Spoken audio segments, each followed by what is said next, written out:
They need outside help. They need encouragement.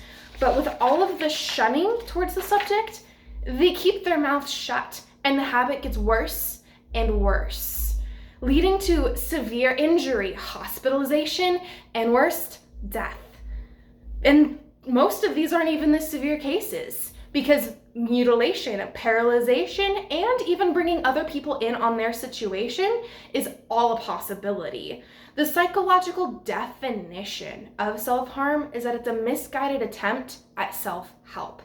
If the affected person doesn't have someone to help them to get to a stable environment, a clear mindset, they really don't have any way to help themselves besides doing what they already are. And they can't bring themselves to even consider doing anything else for the shame that is tied to self-harm and the fear that nobody around them is going to understand. No one will care and no one will bother. Whether you know someone who self-harms or if you yourself self-harm, or even if it's just a topic that you heard about on accident while flipping through the channels of a public radio, it's an important subject to be thoroughly educated on because the risks are so severe and permanent compared to the temporary high or release that comes with it. For self-harm can end in severed tendons, nerves, muscles, severe blood loss, and brain damage. When we don't know how to approach this problem, we aren't being a neutral party. We are encouraging it and we are the problem. The warning signs are something that everyone should try to watch for, and there are many.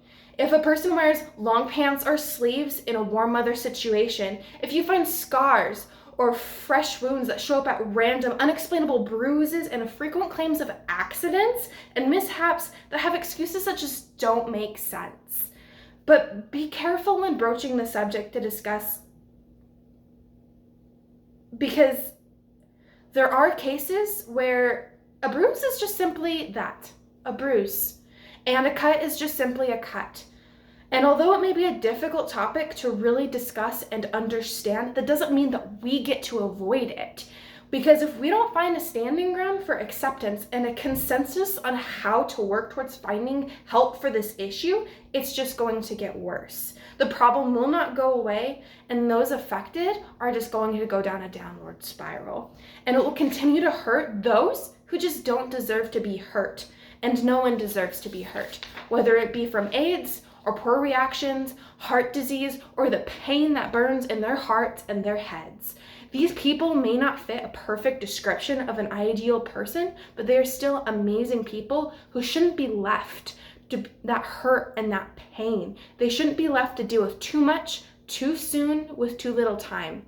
And if we don't intervene, we are going to be our own destruction.